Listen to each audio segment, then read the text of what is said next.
उत्पत्ति हुई बालकों तुम्हारे लिए मेरे प्रिय भक्तों, तुम्हारे उद्धार के लिए। क्योंकि जब कोई मानव घोर आपत्ति या संकट में फंसे तो इस यज्ञ द्वारा अपना उद्धार कर सके। इस यज्ञ से धन धान्य ऐश्वर्य सुख पुत्र ख्याति प्राप्त कर सके। मेरे प्रिय भक्तों, ऐसा ही मेरे यज्ञ का विधान है, ऐसा ही मेरे यज्ञ का प्रभाव है। क्योंकि ये मेरा यज्ञ कोई मामूली यज्ञ नहीं है, ये मेरे द्वारा निर्मित ये मेरा यज्ञ है। इसी से यही दूध और यही घी से प्रसन्न होकर के मैंने इस यज्ञ में तुम्हें अभय प्रदान किया। और मेरे इस यज्ञ में वो रहस्य छुपा है रे मेरे प्रिय भक्तों, वो रहस्य छुपा है जो तुम्हें ज्ञान नहीं है रे मेरे प्रिय भक्तों, जो तुम्हें ज्ञान नहीं है। क्योंकि मेरे इस यज्ञ के रहस्य में जितना डूबोगे उतना तुम आनंद प्राप्त करोगे मेरे प्रिय भक्तों, उतना ही तुम आनंद प्राप्त करोगे जब मेरे इस यज्ञ के गहराई में डूबोगे मेरे प्रिय भक्तों।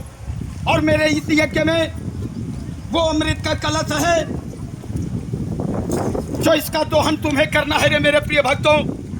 यदि तुम्हारे अंदर वो पुरुषार्थ है तो मेरे उस कलश को प्राप्त कर लो। और जो प्राप्त कर लेता है मेरे प्रिय भक्तों, वो सहजता में मुझे प्राप्त कर लेता है। जब मुझे प्राप्त कर लेता है रे मेरे प्रिय भक्तों, तो वो विनम्र हो जाता है। जब वो विनम्र हो जाता है रे मेरे प्रिय भक्तों, तो उसका अस्तित्व में परमात्मा का अनावरण जागृत होना, ये परम पुरुषार्थ है रे मेरे प्रिय भक्तों। और उसके सौभाग्य की बात है रे मेरे प्रिय भक्तों, क्योंकि वो अपने अस्तित्व में परमात्मा का साक्षात्कार कर लेता है।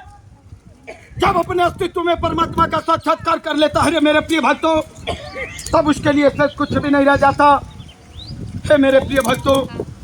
वो अपने आप को और सारे अपने ऐश्वर्य को मुझे समर्पण कर देता है। मुझे समर्पण करके मुझ में ही रमण करता है, मुझ में ही चिंतन करता है। वही अंततो गत्वा मेरे धाम में प्रवेश कर जाता है। सो हे मेरे प्रिय भक्तों, ये संसार क्या है? ये संसार नश्वर है मेरे प्रिय भक्तों। जो बना है उसे भी नष्ट होना है, जो बना है उसे नष्ट होना है रे मेरे प्रिय भक्तों। इसलिए अपने आप को परखो मेरे प्रिय भक्तों। और जो जन्म लिया उसे भी नष्ट होना है। ये नहीं है कि तुम अमर हो मेरे प्रिय भक्तों, तुम्हारे शरीर का नाश नहीं होगा।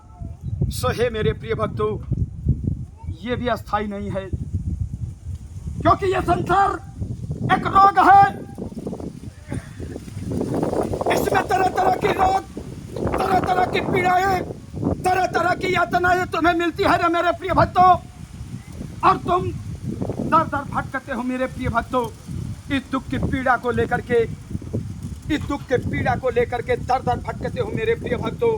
और ये दुख की पीड़ा तुम्हारा पीछा नहीं छोड़ती, ये दुख की पीड़ा तुम्हारा पीछा नहीं छोड़ती। ये जब तक तुम्हें अस्त व्यस्त न कर ले तब तक ये शांत नहीं होती रे मेरे प्रिय भक्तों।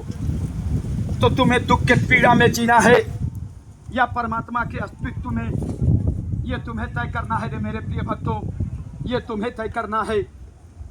हे मेरे प्रिय भक्तों, इससे अच्छा है कि तू अपने अस्तित्व में परमात्मा का साक्षात्कार कर। और जो मेरा प्रिय भक्त अपने आत्मा में परमात्मा का साक्षात्कार करता है रे मेरे प्रिय भक्तों, तो वो निसंशय वो स्वतंत्र और सुखी रहता है रे मेरे प्रिय भक्तों, वो स्वतंत्र और सुखी रहता है। क्योंकि हे मेरे प्रिय भक्तों, ये जो तुम्हारा अस्तित्व है ये कोई मामूली नहीं है, ये परमात्मा का अंश अविनाशी आत्मा है। ये भी कम नहीं है रे मेरे प्रिय भक्तों। तो तुम अपने आप को भी कम मत आकना रे मेरे प्रिय भक्तों कि मैं कम हूँ, मेरे पास पुरुषार्थ नहीं है, मेरे पास बल नहीं है, मेरे पास ऐश्वर्य नहीं है, मेरे पास ख्याति नहीं है। इसे कम मत आकना रे मेरे प्रिय भक्तों।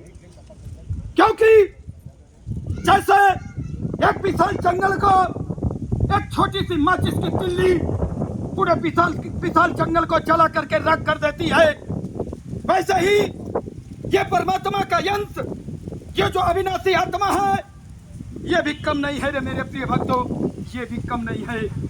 ये वो चिंगारी है रे मेरे प्रिय भक्तों, जिस दिन इस चिंगारी को जागृत कर लोगे मेरे प्रिय भक्तों, तो वो लोग, वो ख्याति तुम प्राप्त कर लोगे इसी मानव जीवन में मेरे प्रिय भक्तों, इसी मानव जीवन में। इसीलिए तुम मुझे श्रेष्ठ हो, तुम मुझे अति प्रिय हो। ईशो है मेरे प्रिय भक्तों, तो क्यों तुम दुख के दलदल में फंस के भटक रहे हो? हे मेरे प्रिय भक्तों, पहले तुम्हें अपने मन के संकल्प विकल्प से बाहर निकलना है, क्योंकि ये मन माया से निर्मित, ये सांसारिक सुखों के लिए लालायित रहता है। और ये मन जो तुम्हें तरह तरह की यातनाएं, तरह तरह की पीड़ाएं दे रहा है, यही मन